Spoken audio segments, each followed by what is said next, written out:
سمیٹ لیے، اور اب یہ دعا اب پڑھنی پڑھنے، سمیٹ کر رکھیے، پاؤں جب بھی کچھ پڑھے تو پاؤں سمٹے ہوئے ہوں، تو اب یہ دعا پڑھیں تو یہ خاص مطلب کہ وہ ایک ادا کو ادا کرنے کی طرف ہم سنت کے چلے مطابق جائیں. ہو جائے گی. ماشاءاللہ.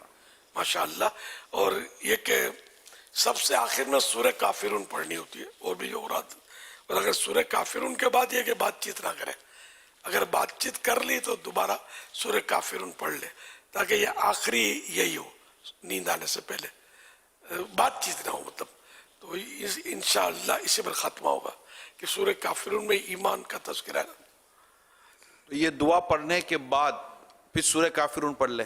اور بھی اگر کچھ پڑھنا چاہے بھلے پڑھ لے، یہ لکھا نہیں ہے اس میں، لیکن اوراد و وظائف کی جہاں کتابیں ہیں نا ان میں یہ لکھا ہوتا ہے، جیسے الوظیفۃ الکریمہ میں لکھا ہوا ہے کہ آخر میں سورہ کافرون پڑھے. جن کو اصل میں تھوڑا یہ پریکٹس ہوتی ہے اور اوراد و وظائف کر کے سونے کا جن کا معمول ہوتا ہے، تو ذہن میں کچھ سوالات جیسے آتے ہوں گے کہ جیسے اب یہ دعا پڑھ لی تو اس دعا پڑھنے کے بعد اب آخری کلام چونکہ سورہ کافرون ہو تو پھر اس کے بعد سورہ کافرون کی تلاوت کر کے اب میں جی مدینے کی یادوں میں کھو جاؤں. حجت الاسلام مولانا حامد رضا صاحب رحمۃ اللہ تعالیٰ علیہ اعلیٰ حضرت کے شہزادے، تو ان کا شعر ہے، اس حوالے سے سنتے ہیں.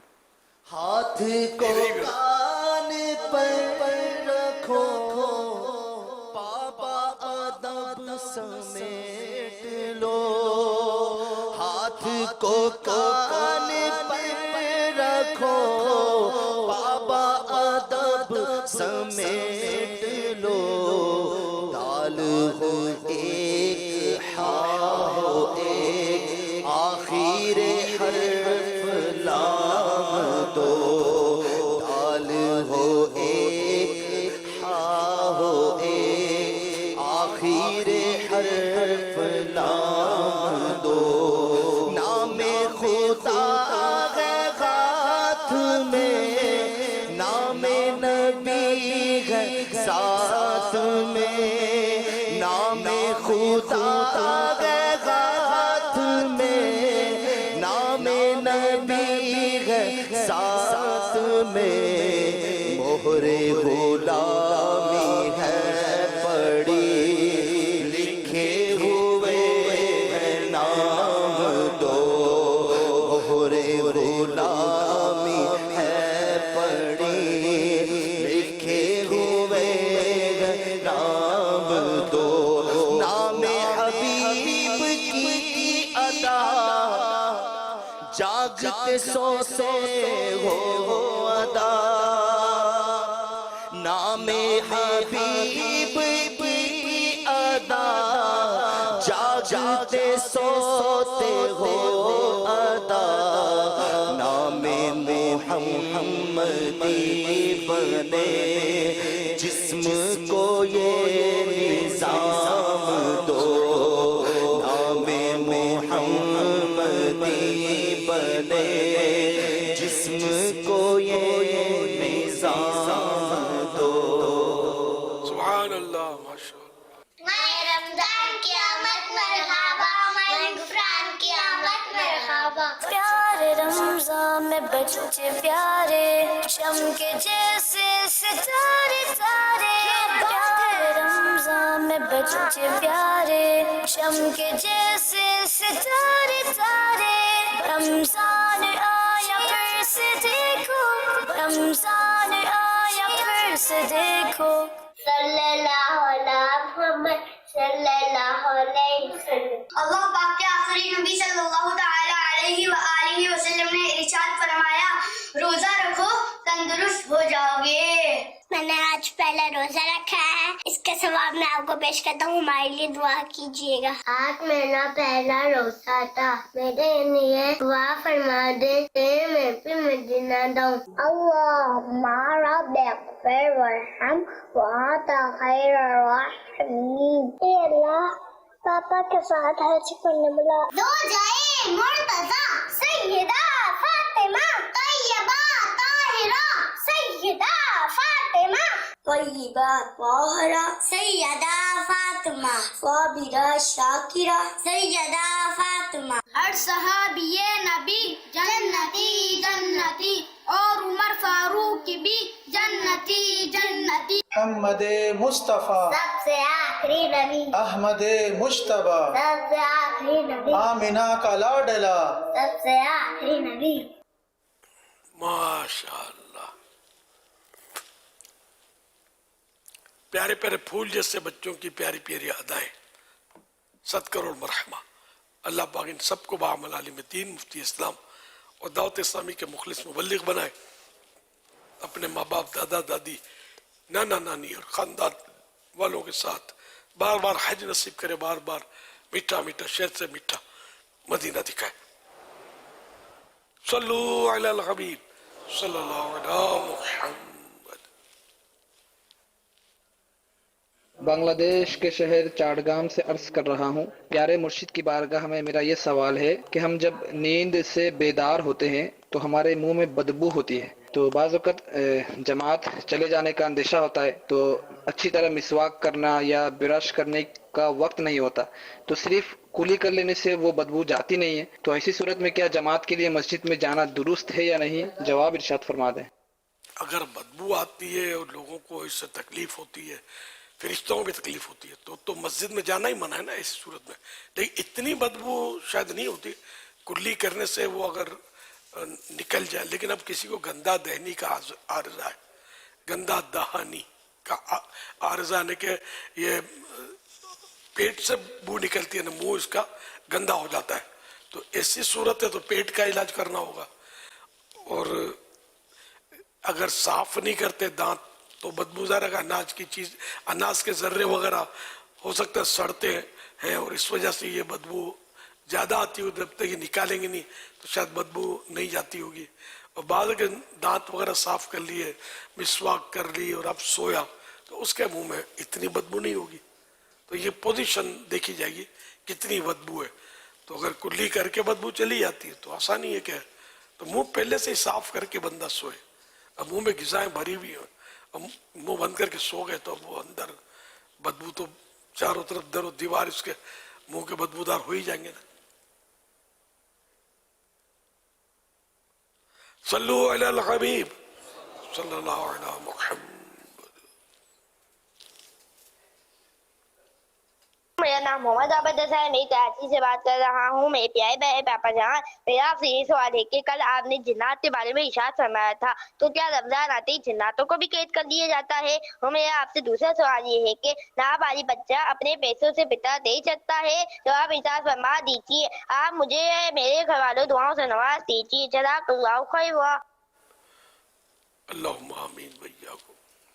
سرکش جنات یعنی وہ جنات جو مطلب شرارتی ہوتے ہیں، ان کو قید کر دیا جاتا ہے، یہ ہے مطلب۔ اس کا مطلب جو سرکش نہیں ہے اس کا تذکرہ نہیں ہے قید میں، ان کو بھی قید کرتے ہوں۔ کہ جنات تو اچھے بھی ہوتے ہیں، نیک بھی ہوتے ہیں، نمازی بھی ہوتے ہیں، روزے بھی رکھتے ہوں گے، حج بھی کرتے ہیں، طرح طرح کے ہوتے ہیں جنات جیسے انسانوں میں۔ اور دوسرا کچھ سوال سمجھ برابر نہیں آئی تھی، 2 سوال کیے نا آپ نے۔ شاید فطرے کا سوال کیا تھا کہ نابالغ فطرہ کے تعلق سے تھا مجھے۔ نابالغ اپنے پیسے سے فطرہ دے سکتا ہے؟ اگر باپ صاحب نصاب ہے اور باپ پر فطرہ واجب ہے تو اب یہ باپ پر واجب ہے کہ اپنے بچے کا فطرہ ادا کرے، اور وہ چاہے تو اپنے نابالغ بچہ اگر صاحب مال ہے، صاحب نصاب ہے، تو اس کے پیسوں سے بھی فطرہ ادا کر سکتا ہے۔ تو بھی اگر والد صاحب پر ہے اور والد صاحب سے اجازت دے لی کہ یہ میرے مال سے میں دے دیتا ہوں فطرہ، ہے نا، تو جبکہ والد پر واجب ہو، ورنہ خالی بچے پر واجب نہیں ہوتا چاہے صاحب نصاب ہو۔ جو لکھا ہے اسی طرح کا لکھا ہے مسئلہ۔ صلو علی الحبیب صلی اللہ علیہ محمد۔ ایک سوال آیا ہے کہ آج کل خواتین کی نماز کے لیے نیا ایسا اسکارف نکلا ہے جس میں آستین بھی نکلتی ہیں، تو اس کو پہن کر نماز پڑھنے کا کیا حکم ہے؟ اگر وہ بھی نہیں ہے اور یہ طریقہ کار ہے کہ وہ اسکارف اس طرح کا ہے کہ آستینیں بھی اس میں ہاتھ بھی چھپ جاتے ہیں، تب تو نماز میں کوئی کراہیت کی بھی وجہ نظر نہیں آ رہی، ورنہ نماز تو بہرحال ہو ہی جائے گی. تو وہ سطر اگر چھپا ہوا اس کا پورا، جو چھپانے کی شریعت نے جو ہمیں حکم فرمایا عورتوں کو. بعض اوقات تو یہ بہت اچھے اسکارف بھی بن جاتے ہیں کہ سر سے جیسے کہ آ تو رہا ہے، آستینیں بھی آ گئی اور یہ باقاعدہ ان کے نیچے پیٹ تک یا ان کے مطلب نیچے تک یہ پورا عورت کو کور کرنے والا بھی ون بن جاتا ہے. تو زیادہ آئی تھنک کہ یہ ایک پردے اور حیا کے قریب چلا جاتا ہے بندہ. یہ فیس بک لائیو چیٹ پہ کاسب سوال کر رہے ہیں، یہ کہہ رہے ہیں یا سیدی ماہ ربیع الاول کا چراغا کچھ لوگوں کو ہضم نہیں ہوتا، اب آپ نے ماہ رمضان کی آمد کی خوشی پر بھی چراغا کا اعلان فرمایا، اب یہ بھی ہضم نہیں ہو رہا، اس بارے میں کچھ مزید ذہن سازی فرما دیجئے کہ اس اعلان کرنے میں کیا حکمتیں ہیں؟ جن کے ہضم خراب ہوں وہ اپنے ہضم کا علاج کریں. پھر ان کو یعنی یہ جو شادیوں میں لاکھوں روپے کے سجاوٹیں کرتے ہیں یہ ہضم ہوتا ہے کہ نہیں تو پوچھو ان کو. ختنہ میں جو چراغاں کرتے ہیں، عقیقے میں کرتے ہیں، پتہ نہیں کن کن مواقع پہ کرتے ہیں. پھر اپنے اپنے ملک کی جو وطن ہے، جیسے ہمارے یہاں پاکستان کا 14 اگست کو وہ یوم آزادی ہے، کتنا چراغاں ہوتا ہے. یہ پوچھو ان کو ہضم ہوتا ہے کہ نہیں تو بولتے ہیں کو نہیں ہضم نہیں ہوتا. تو یہ ویسے بھی میں یہ سمجھانے کی درس کر رہا ہوں کہ اپنے ہضمے کا علاج کر دیا جائے کہ جب کوئی کام شریعت منع نہ کرتی ہو نا، شریعت منع نہ کرتی ہو اور وہ کیا جائے تو وہ قابل ہضم ہوتا ہے. جی. تو اب اگر کسی کو نہیں ہوتا تو اس کا اپنا ہضمہ خراب ہے. تو بہرحال یہ کہ ویسے ہم نے یاد نہیں کی رمضان المبارک کی روشنی، رمضان المبارک کی یہ روشنی جو ہے نا ویسے تو عرب دنیا میں تو پتہ نہیں برسوں سے ہو رہی ہے. ہم کو تو پتہ ابھی نہیں کہ یہ سمجھو کہ ذوق پیدا ہوا کہ یار ہم بھی کریں رمضان المبارک میں روشنی، کہ یہ سب کو شاید یہ کہ سب کی سمجھ میں آ جائے گا. یہ ذہن میں آیا تھا کہ آئے گا نہیں آئے گا، تو کیا کریں یار بہت ساری چیزیں نہیں آتی ہیں ایک دوسرے کی سمجھ میں. تو میں نے وہ آپ کو فارمولہ بتا دیا نا کہ اگر شریعت اس کی اجازت دیتی ہے، اس کے باوجود کسی کو وہ بات ہضم نہیں ہوتی تو یہ اپنے ہضمے کا علاج کرے، اس چیز کو غلط نہیں کہہ سکتے. اب جیسے کہ کسی کو تندور کی روٹی ہضم نہیں ہوتی ہے نا، تو اب تندور کی روٹی خراب ہے تمہارا ہضمہ خراب. یار تندور کی روٹی دنیا کھائی رہی ہے نا، قورمہ کھائی رہی ہے، بریانی کھائی رہی ہے. اچھا کسی کو مٹھائی ہضم نہیں ہوتی، شوگر کا مریض ہے، تو مٹھائی خراب یا آپ کا بدن خراب، تو جو خراب ہو وہ اپنا علاج کرے. تو اسی طرح رمضان شریف کی مطلب ہے کہ استقبال کے لیے تو سارا ہی سال جنت سجائی جاتی ہے. جی ہاں، جیسے رمضان پورا ہوا، چاند رات آ گئی نا تو جنت کی سجاوٹ شروع ہوئی. وہ پورا سال جنت سجائی جاتی رہے گی. یہ اس احترام رمضان کا یہ عالم ہے. تو یہ کہ ہم نے اگر گھر تھوڑے دن کے لیے سجا لیا تو کیا مطلب اس میں کیا ہو گیا؟ ہماری جبکہ نیت ہے کہ رمضان کا ہم احترام کرتے ہیں. حضرت سیدنا فاروق اعظم رضی اللہ تعالیٰ عنہ نے وہ تراویح کی باقاعدہ جماعت شروع کی، اس سے پہلے نہیں ہوتی تھی. جو بعض لوگ بار بار کہتے ہیں نا کہ یہ سرکار کے دور میں نہیں تھا تو یہ بدعت ہو گیا تو فلاں ہو گیا، تو ان کو مطلب اس پر غور کرنے کی دعوت ہے کہ حضرت عمر فاروق اعظم رضی اللہ عنہ نے باقاعدہ تراویح کی جماعت جاری کی ہے اور خود اس کو فرمایا کہ نعمت البدعۃ ھذہ، کہ یہ بہت ہی پیاری یا میٹھی بدعت ہے. تو ہر بدعت بری چیز نہیں ہے، ورنہ ہم ہر فرد جو ہے نا ہمارا، ہم سب کے سب بدعت ہیں ان مانو کر کہ نئی چیز بدعت میں نئی چیز، سارے کے سارے نئے ہیں. یہ مائک میں جو خطبے ہو رہے ہیں، اذانیں ہو رہے ہیں، واٹ از دس؟ حضرت بلال صرف اس وقت یاد آتے ہیں کہ درود شریف اذان سے پہلے کیوں پڑھتے ہیں. حضرت بلال نے نہیں پڑھا تھا، ہے نا، نہیں پڑھا تھا تو ہمیں نہیں پڑھنا چاہیے. تو حضرت بلال نے مائک میں اذان نہیں دی تھی تو ہمیں نہیں دینی چاہیے، ایسا کوئی نہیں بولتا. تاکہ درود شریف کیوں مطلب سمجھ میں نہیں آتا، پتہ چلا ہضمے کا علاج کرنا ضروری ہے، یہ شریعت نے منع نہیں فرمایا. تو اس طرح کی مطلب یہ کہ آپ کو الجھنا نہیں ہے لوگوں سے. ہوتی ہیں باتوں کی سوچیں ہوتی ہیں کہ ہم جو بھی اچھا کام کرتے ہیں نا, اب جیسا جمعہ مبارک ہم کرتے ہیں نا ایک دوسرے کو, یہ بھی پتہ آپ کو ہضم نہیں ہوتا, بازو نہیں ہوتا ہضم. ارے کیا تکلیف کیا یار, مبارک مانے برکت والا, جمعہ مبارک یعنی اللہ پاک آپ کو جمعے کی برکت نصیب فرمائے. اب اس میں کیا خرابی ہے یار, یعنی جو ہم کہیں دعوت عیسائی والے کہیں وہی کیوں مطلب سمجھ میں نہیں آتا. یہ جمعہ مبارک کہنا دعوت اسلامی کی ایجاد ہے, ایک بدعت حسنہ ہے, یہ ہمارے نگران شورا نے ایجاد کیا اس کو, ہم نے اس کو اپنایا ہے, سمجھ میں آ گیا, سمجھے, اچھی بات ہے. تو اچھی بات پہ خواہ مطلب ناراض نہیں ہونا چاہیے, یا چڑھنا نہیں چاہیے, یا حسد نہیں کرنی چاہیے, قبول کر لینا چاہیے.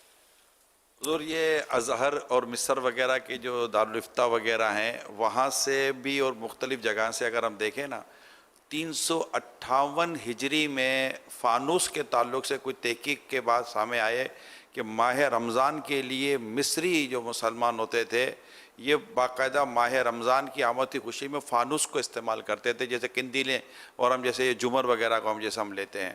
اور وہاں سے یہ چلتے پورے عرب دنیا کے کئی ممالک میں یہ طریقہ پھیل گیا کہ ماہ رمضان کی آمد پر یہ اس طرح سجاوٹ کیا کرتے ہیں. تو یہ آج کی نہیں ہے, یہ تو صدیوں سے عاشقان ماہ رمضان اپنے اپنے طور پر ماہ رمضان کی آمد کی خوشی میں سجاوٹ کا نظام تو لے کر چلے آ رہے ہیں. ہم اب اس طرف توجہ گئی ہے. تراوی میں جو فاروق اعظم نے جو رونق کی تو اس پر مولا علی گزرے تھے, اور مولا علی شہر خدا نے دعا فرمائی تھی کہ اللہ تعالیٰ عمر کی قبر روشن کرے گا, انہوں نے ہماری مسجد روشن کی ہے نا, اس طرح کی روایت. تو یہ کہ کیا حرج ہے اس میں یار, کیا تکلیف ہے.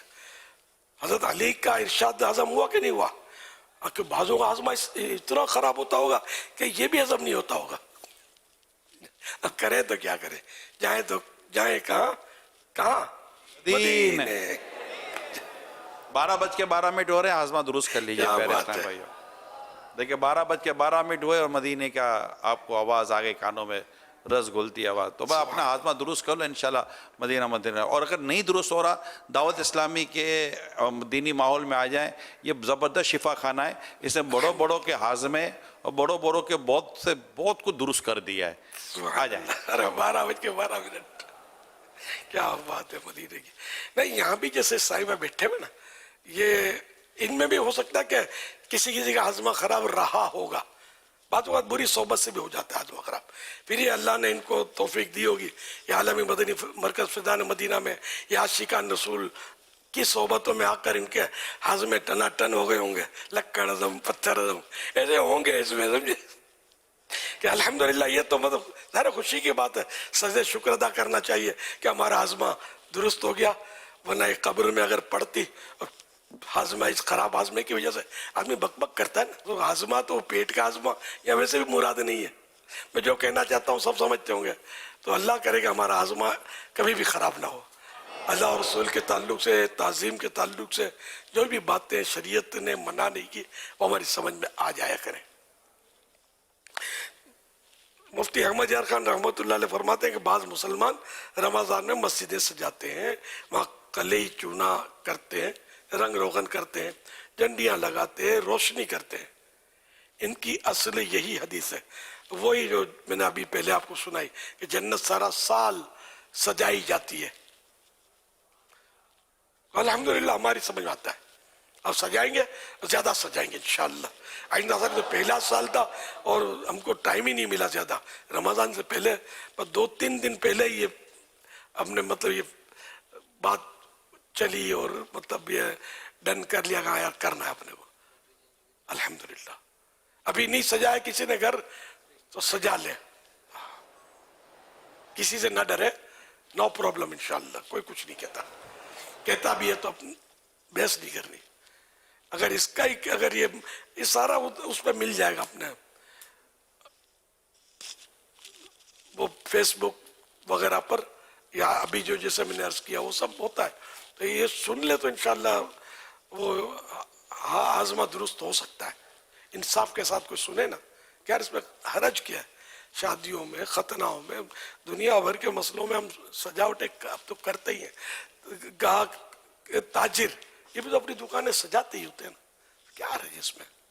حج مبارک کے بورڈ حج مبارک میں سجاتے ہیں. تو پتہ نہیں مسجدیں سجانا یا گھر سجانا رمضان کی خوشی میں کیا مسئلہ ہے؟ اللہ ہدایت عطا فرمائے.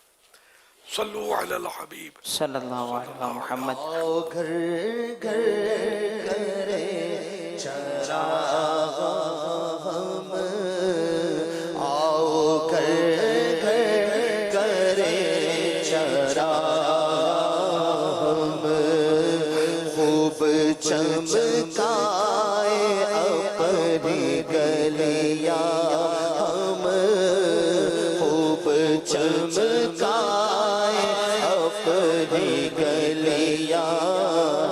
کاش ہو جائے خوش میرا رحمان،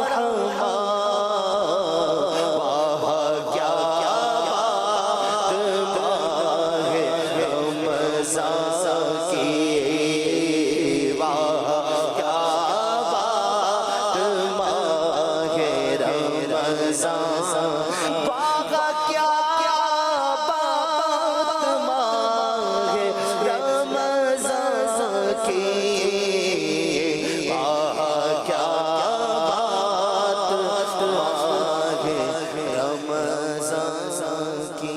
میں نے گھر کو سجا دیا سن لو، میں نے گھر کو سجا دیا سن لو. آؤ خوشیوں کے پھول سب چن لو، آؤ خوشیوں کے پھول سب چن لو. کاش ہو جائے خوش میرا رحمان،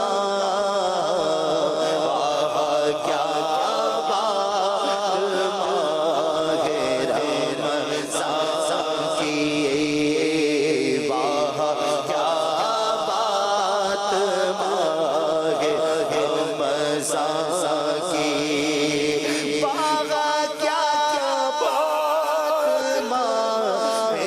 رمضان کی، واہ کیا بات ماہ رمضان کی، واہ کیا بات ماہ رمضان کی، واہ کیا بات ماہ رمضان کی. سبحان اللہ، ماشاء اللہ. کیا اس میں یہ خیال رکھنا ہے کہ چندہ کر کے نہیں سجاوٹ کرنی. چندہ دعوت اسلامی کا ہمیں کرنا ہوتا ہے، اربوں روپے کا خرچہ ہے. دعوت اسلامی والے جو ہے یہ خیال رکھیں، اس بات کو اپنے پلے سے کرنا ہے. مسجدیں، جامعات، مدارس، ان کے چندوں سے یہ سجاوٹیں کرنا، کیونکہ اس میں عام طور پہ ہمارے ہاں اب پہلے سے عرف نہیں ہے کہ جامعۃ المدینہ کا چندہ، مدارس کا چندہ اس میں یوز کرنا رمضان میں سجانے کا. تو اس میں چونکہ عرف نہیں ہے، تو جو عرف ہو اسی میں وہ چندہ استعمال ہو سکتا ہے. تو اس کی بھی فی الحال ہم نے شروع میں جب کیا تو ہم نے طے کر لیا تھا اور منع بھی کر دیا تھا کہ یہ نہیں کرنا ہے. اب اس میں کوئی جامعۃ المدینہ والا بولے کہ بھائی ہم نے کسی پارٹی سے لے لیا اور اس کو سجا لیا، تو اس کی بھی فی الحال ہماری طرف سے اوکے نہیں ہے، اجازت نہیں ہے. کیونکہ آپ نے چلو احتیاطاً دوسری پارٹی سے لیا، پھر دوسرے جامعت والے یہ سمجھیں گے کہ سجانا چاہیے، تو وہ پھر مسئلہ ہوگا. تو جب آئندہ سال دیکھیں گے اگر ہم کوئی رہنمائی مل گئی اس طرح کی دارالفتہ اہل سنت سے یا کوئی ترکیب بن گئی، تو پھر جب تک ہماری شورا فیصلہ آپ کو نہ سنائے اس وقت تک آپ نے مطلب کوئی اپنے طور پہ قدم نہیں اٹھانا، ورنہ ایسا نہ ہو کہ اللہ نہ کرے ہم ثواب کرنے جاتے ہیں کسی گناہ میں ہم پڑ جائیں. صلو علی الحبیب صلی اللہ علیہ محمد. امیر علیہ السلام سے میرا یہ سوال ہے کہ کیا احمد نام پہ بھی ہم انگوٹھے چوم سکتے ہیں؟ کیونکہ احمد بھی ان کا ایک نام ہے، تو اس کے بارے میں رہنمائی فرما دیجیے. جب سرکار صلی اللہ تعالی علیہ وآلہ وسلم کے ذکر خیر میں